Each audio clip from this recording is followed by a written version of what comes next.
Yves, bonjour.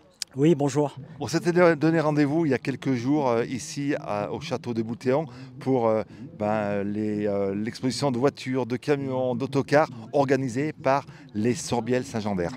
Oui, tout à fait. On s'est rencontrés il n'y a pas si longtemps donc à Planaise pour annoncer notre événement. Automobile et Patrimoine 2025. C'est une deuxième édition. La première a eu lieu en septembre 2023, toujours dans le cadre des Journées du patrimoine, en partenariat avec la ville d'Andrézieux. Et lorsqu'on voit le nombre de voitures présentes ici, il y a un magnifique plateau, des voitures d'exception, des voitures qu'on voit que dans des catalogues, et puis des voitures populaires. C'est, on peut dire, une réussite, même si on est au début de la manifestation. Oui, tout à fait. On est plutôt satisfait d'avoir réussi, parce que c'est un véritable challenge de pouvoir réunir ces véhicules. Certains de ces véhicules ne sortent qu'exceptionnellement. On a la chance de pouvoir les exposer dans un cadre magnifique, un cadre enchanteur qui se marie parfaitement avec ce type de véhicule. C'est pour ça qu'on arrive à convaincre les propriétaires de participer à notre événement. Des anciennes voitures, des voitures d'exception, même des voitures récentes, puisqu'on voit la Renault 5 électrique, la fameuse 4L électrique. Oui. Là, vous cochez toutes les cases pour passer une bonne journée et un bon week-end avec vous, avec votre club. Oui, tout à fait. Effectivement, on a ce clin d'œil entre le passé et l'avenir. Donc entre les voitures qui ont 50 ans, 60 ans, et puis des voitures de dernière génération avec des motorisations électriques. Voilà, c'est un regard vers le futur.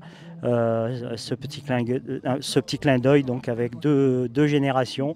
On peut constater en les voyant l'évolution qu'il y a eu au cours des décennies, donc un génie de technologie grâce à des constructeurs, à des ingénieurs.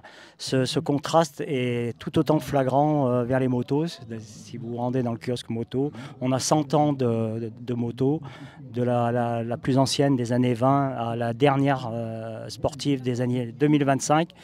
Pour les plus jeunes, ça montre voilà, le chemin parcouru et encore une fois l'évolution technologique. Des pièces rares, et puis alors on est devant cet autobus. Alors on l'avait évoqué lors de notre rencontre, tous les cinéphiles le connaissent, les choristes, un autobus Panhard 1950.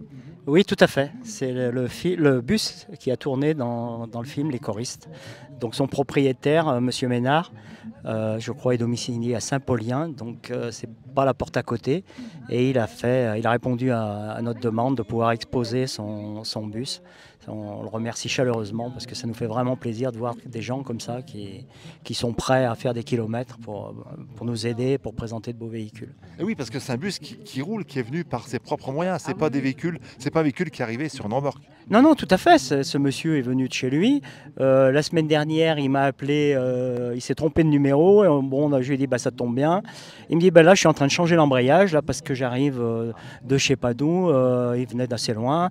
Mais il me dit, non, non, mais vous inquiétez pas, le bus sera là comme prévu vendredi. Et puis voilà, bah, le bus est là. Donc c'est quelqu'un voilà, qui parcourt, qui fait des kilomètres, qui met à disposition le bus pour des mariages, pour des événements, donc c'est vraiment très très sympathique. Panhard, on connaissait la PL17, c'était un constructeur automobile. On connaît une marque qui a été absorbée par Citroën Oui. à la fin des années 60, début des années 70, c'est à peu près ça. Oui, oui, c'est ça, oui. Les moteurs Panhard sont les ancêtres un peu des moteurs, c'est des moteurs 2 cylindres souvent. Alors pas sur ce bus, hein, bien évidemment, mais sur les PL17, on retrouve la copie, la première génération des moteurs de 2 chevaux, quoi. Donc la petite Dina, et puis Ouais. la voiture aussi qui a servi un petit peu d'essai pour les feux de la DS, c'est la 24 CT. Et donc Panhard fabriquait aussi des autobus. Il est dans un état magnifique cet autobus. Oui, oui, tout à fait. Il est très, très bien conservé. Alors j'imagine qu'il a fait l'objet d'une restauration, hein, forcément, dans ces années-là. Voilà, mais son propriétaire, voilà, l'entretient, le fait rouler sans aucun problème.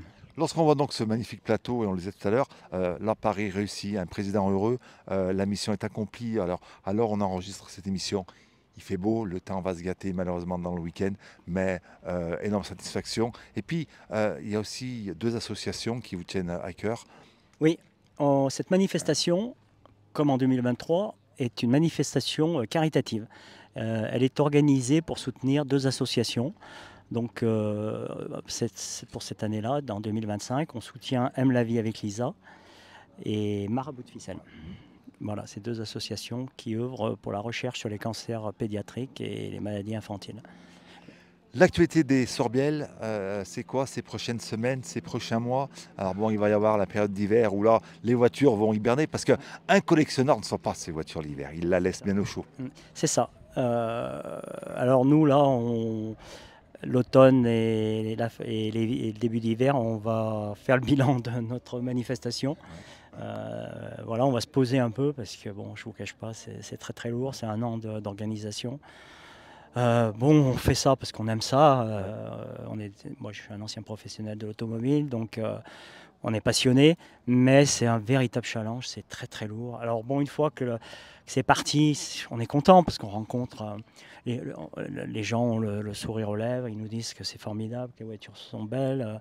Les motos aussi, ça leur rappelle des moments de leur jeunesse. Donc on est satisfait, mais voilà, bon, demain, le temps, effectivement, nous réserve peut-être des mauvaises surprises. On est inquiet pour notre concours d'élégance, parce que si en fonction des précipitations, certains véhicules ne pourront peut-être pas sortir de la halle. Donc voilà, on attend heure par heure, on verra demain comment ça se passe. On profite de l'instant présent. Je pense que les gens vont venir en nombre cet après-midi parce qu'eux aussi ils regardent la météo, donc ils veulent profiter de l'expo. Voilà. Bon oui, Paris réussit, hein, parce que on a été même obligé de refuser des véhicules parce qu'il y a des inscriptions de dernière minute. On a été obligé de refuser du monde. Donc c'est signe quand même voilà, qu'on a réussi notre pari en exposant. Bon. Pour toutes les générations, pour tous les goûts, pour effectivement des voitures anciennes exceptionnelles, des populaires, qui rappellent des souvenirs à chacun d'entre nous, parce que dans la famille, si ce n'est pas les parents, c'est les grands-parents, l'oncle, les tantes. Voilà. Donc il faut un panel de voitures qui parle à tout le monde, et également des voitures plus récentes, des Youngtimers, voilà, pour les plus jeunes.